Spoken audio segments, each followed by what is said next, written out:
My name is Hortense Grimes, founder of Do It for Christ Ministries, creator, Hortense Grimes Inspiration Media, Hortense Inspiration, dream bearer and carer of Soulless Africa. It was a divine, amazing encounter when the Lord called me to ministry. I wanted to write a letter to my stepmom in America. As an immigrant, I feel compelled to get into the national dialogue. I feel compelled to speak about something that's really burning my heart, as we say in Liberia. It burns my heart. My native country, Liberia, is often referred to as America's stepchild. It is from that perspective, the perspective of a stepchild who has come to enjoy, has gotten to know the stepmom better, and has been wonderfully treated by her stepmom. It is from that perspective of a satisfied stepchild, after knowing my stepmom better, that I've come to talk to America. I see something going on in America that really burns my spirit. Rioting, protest.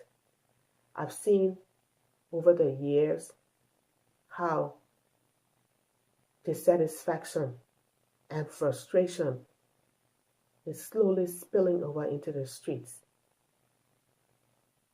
Peaceful protest can quickly get out of hand. I want to remind my stepmom about what happened to her stepchild. Let's go back to Liberia. That's the story I know. That's the story I can tell with my eyes closed. Historians have a way of saying that the problems in Liberia started because one group was being oppressed by the other, that the Americo-Liberians were suppressing the indigenous Liberians.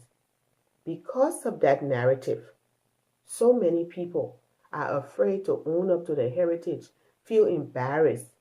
I come to submit to you today that that was not the case. The chaos that erupted, that has led Liberia to where it is today, had nothing to do with any wide-scale oppression. No. It started from rioting. It started when so-called learned men were on government-sponsored scholarships, went to countries in the Eastern Bloc, came back to Liberia and brought a socialist agenda because of their selfish reasons, and they had the rhetorics to go along with it. And people who had some dissatisfaction in some areas and who felt that it felt good to have a voice, who felt that they had been suppressed, bought into the rhetorics.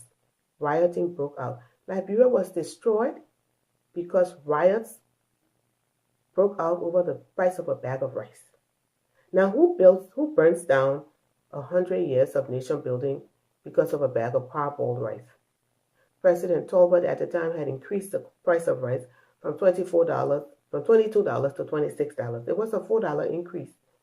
Why did he do it? President Talbot was trying to increase the economic capacity of the market people. He felt that if he raised the price of rice, it would deter importation of parboiled rice, and it would force the market, the farmers, to produce more rice. Rice is the staple diet in Liberia, so it made sense that the country would produce more of its staple food and rely less on imported rice. I also want to submit to you that according to the progressives, the rice was never offered for $10 a bag. That was a ploy to incite the citizenry to unrest.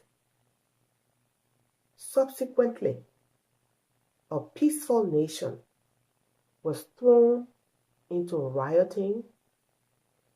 Some ill-informed, powerful person decided to stop the protest. That's when everything erupted.